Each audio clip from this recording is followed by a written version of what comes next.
Esiet sveicināti sniega pārbagātajā 11. janvāra piekdienā. Šodien Talsu televīzijas ziņu raidījumā piedāvājam jums noskatīties šādus sižetus. Diskutē par pašvaldības iespējamo atbalstu uzņēmējiem. Talsos slēgs G-Money banka filiāli. Tiesa nepaziņo lēmumu Talsu slimnīcas būvniecības lietā, un Valdemārpils vidusskolas saime atklāja radošo darbu izstādi.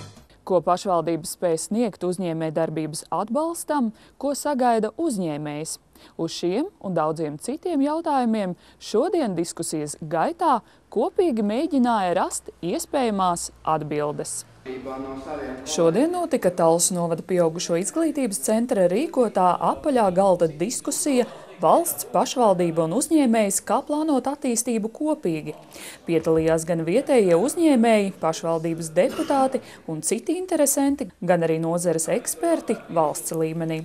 Mērķis ir mēģināt atrast un panākt to vienojošo, kas varētu būt interesanti gan pašvaldības skatā, gan uzņēmējas skatā, un proti izdotos atrast pašvaldības specializāciju uzņēmēju darbības vides jomā. Ir ļoti svarīgi, lai arī pašvaldības būtu ļoti ieinteresētas biznesa aktivizēšanā savā teritorijā. Un, mūsuprāt, to var panākt lielā mērā, sekmējot arī pašvaldību motivāciju to darīt. Visdrīzāk tas varētu notikt ar nodokļu politikas palīdzību. Talsu novada uzņēmēju un pašvaldības sadarbība pēdējos gadus vērtējama kā pozitīva. Par to ir pārliecināta domes vadība. Līdzīgu uzskatu pauda arī paši uzņēmēji. Gribētu arī paslavēt uzņēmējus, jo zināmā mērā šī pluszīme ir tāpēc, ka ir kļuvuši aktīvāki uzņēmēji, ir kļuvuši prasīgāki un ir vairāk iesaistījušies sev interesējošās lietās, lai tās risinātu. Iespējams, ka varētu vēl augt kaut kur informācijas apmaiņā savstarpēji, ar ko mēs nodarbojamies, gan kāda pašvaldības mērķi, gan ir kāda mūsu, bet tas mums viss vēl priekšā. Kā šodien dzirdējām, vēl nav apstiprināts novada budžets.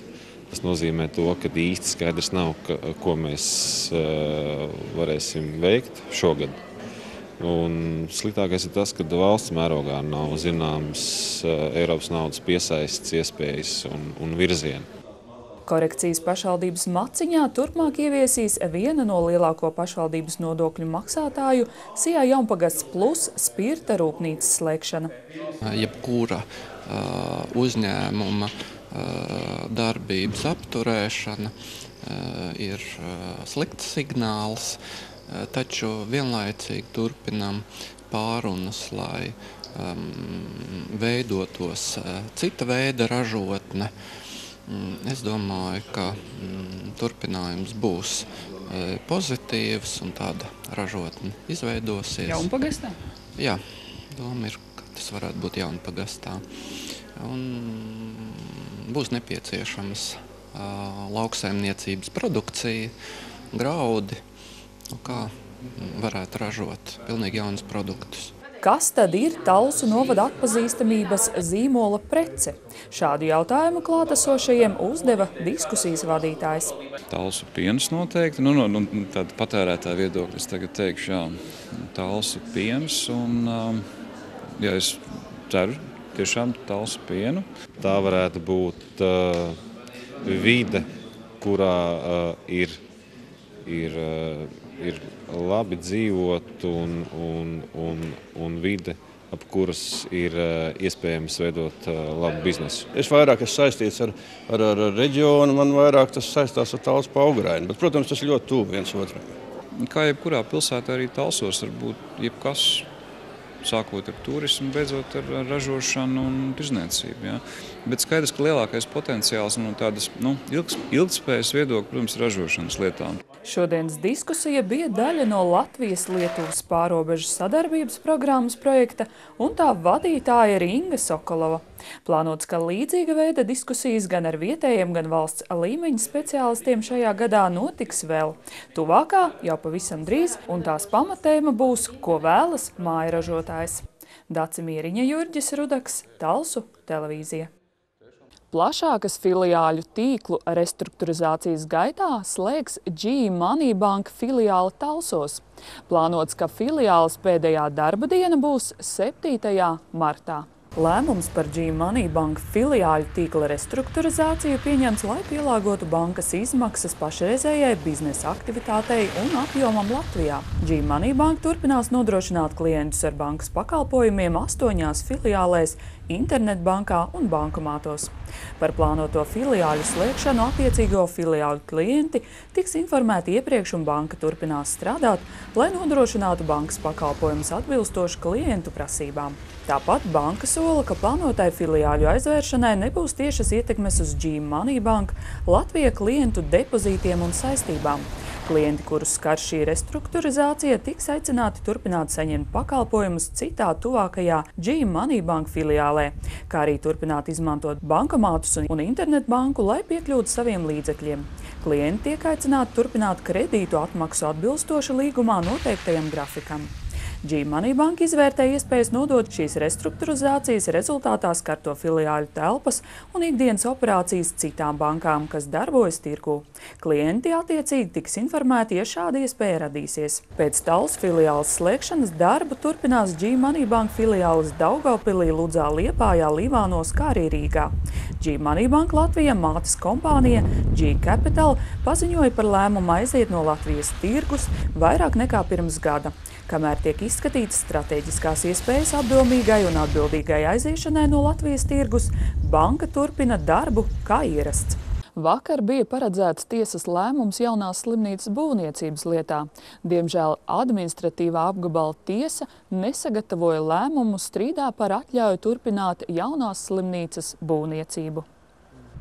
Administratīvā apgabala tiesa 4. 10. janvārī vēl nesagatavoja lēmumu strīdā par atļauju turpināt Talsu jaunās slimnīcas būvniecību laikā, kamēr notiek organizāciju Latvijas zaļā kustība un par sakoptu Latviju ierosinātā tiesvedība par būvatļaujas atcelšanu. Izskanējusi varbūtība, ka lēmums netika sagatavots tiesu noslodzes dēļ. Lēmums varētu būt zināms tuvāko dienu laikā. Kā jau Talsu televīzija ir stāstījusi, administratīvā rajona tiesa pagājušā gada decembrī apmierināja Ziemeļkurzemes reģionālās slimnīcas lūgumu atļaut Talsu jaunās slimnīcas būvniecības turpināšanu, tomēr šis lēmums tika pārsūdzēts, jo ar prasību tiesā vērsās organizācijas Latvijas zaļā kustība un par sakoptu Latviju apstrīdot Talsu novada domas izsniegto būvatļauju jaunās slimnīcas būvniecībai. Šoruden sāktā ēkas celtniecība tika apstādināta. Jau pašlaik vairāk nekā pusotra mēnesi ilgā būvniecības dīkstāve ir radījusi nopietnus draudus objekta pabeigšanai strikti noteiktajā laikā līdz nākamā gada beigām. Turklāt ierosinātais tiesvedības process slimnīcai rada ievērojumus zaudējumus. Slimnīca ir spiesta tērēt naudu ne tikai advokātu pakalpojumiem, tai nāksies arī sekt zaudējumus būvfirmai. Zaudējumi radušies, jo pārtraucot būvniecības tehnoloģisko procesu, būve bija jāiekonservē. Pie tām celtnieki nepaspēja izdarīt darbus, ko bija plānots paveikt līdz pirmajam sniegam. Neskatoties uz sarežģījumiem, darbi pie jaunās būves šonedēļ tika tomēr atsākti. No rokām caur sirdi. Šāds nosaukums dots Valdemārpils vidusskolas skolēnu un skolotāju radošajai darba izstādei, kas apskatāma Talsu novada muzeja izstāžu zālē. Cilvēks pasaulē ir kā mozaīkas gabaliņš, kas kopš dzimšanas meklē savai krāsai un formai atbilstošu vietu uz zemes. Ik viens autors savā darbā ielicis sirds siltumu, tā brīža emocijas un sajūtas. To sajust ikvienam izstādes apmeklētājam novēl arī Valdemārpils vidusskolas darbu autori. Sajūtas ir tās, ko es iegūstu strādājot ar skolēniem. Nenoliedzami sajūtas ir arī pašos skolēnos, ja viņu tā pretatdeve ir tik baudāma.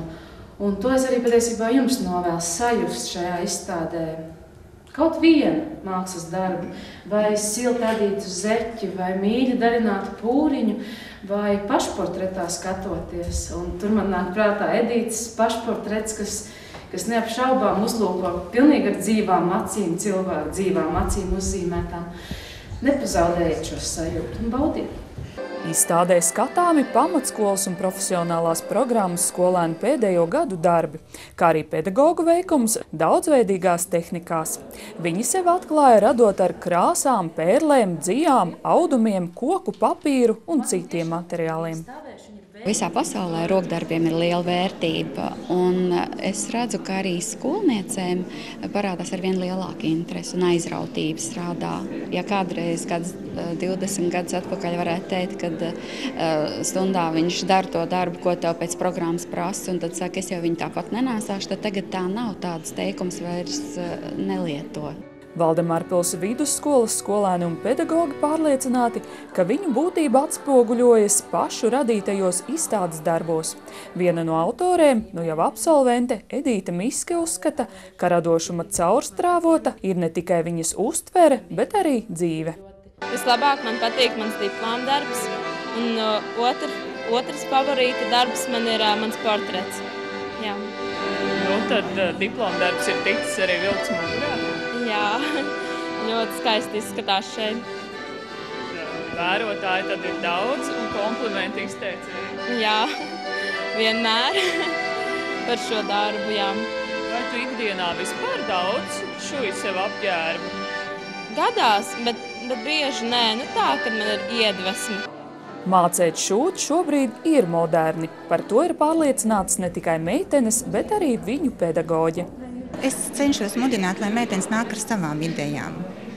Jā, jo tomēr man varbūt ir nedaudz savādāks skatījums, un es varbūt no savu viedokļu tur iesaku tādas lietas, ko citreiz bērni saka, vai skolotē tas ir vecmodīgi. Jā? Man liekas, vai cik tas ir skaisti. Tāpēc labāk tomēr, ka bērni nāk ar savām idejām un īstenot tās savas idejas. Vai skolēniem pietiek pacietības? Visiem nepietiek. Jā, ir arī tādi skolēni, kuri iesāk un redz, ka ir ļoti grūti un daudz jārda, nevar taisnu vīli nošūt. Ikonu pērļošana, filcēšana, izšūšana, mezglošana, šūšana, adīšana un kokapstrāde. Savukārt vizuālās mākslas darbi tapuši dažādās tehnikās, sākot no akadēmiskās zīmēšanas un gleznošanas līdz grafikai.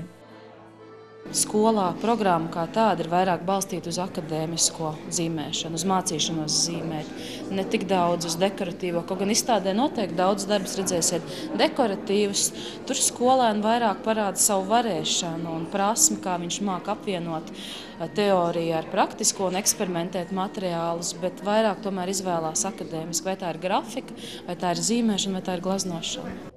Māksla un eksperiments, krāsa un forma un materiāls. Gala rezultātā top darbs, kam gribētos pieskarties, jeb citāda klusā daba, portrets, citāts kosmos. Eksperiments ar materiālu vērojams arī Lindas Riekstiņas darbos. Katrs darbs ir unikāls un atšķirās no citu darbu. Un tas jau arī norāda to, cik daudz, atkarīgs no to, cik daudz darbs ir ielikts tajā pašā darbā. Diploma darbs man būs tautas darbs. Nākotnes plāni, tie arī saistās ar mākslas jomu? Jā, aptuveni uz to pusi kaut kas ir.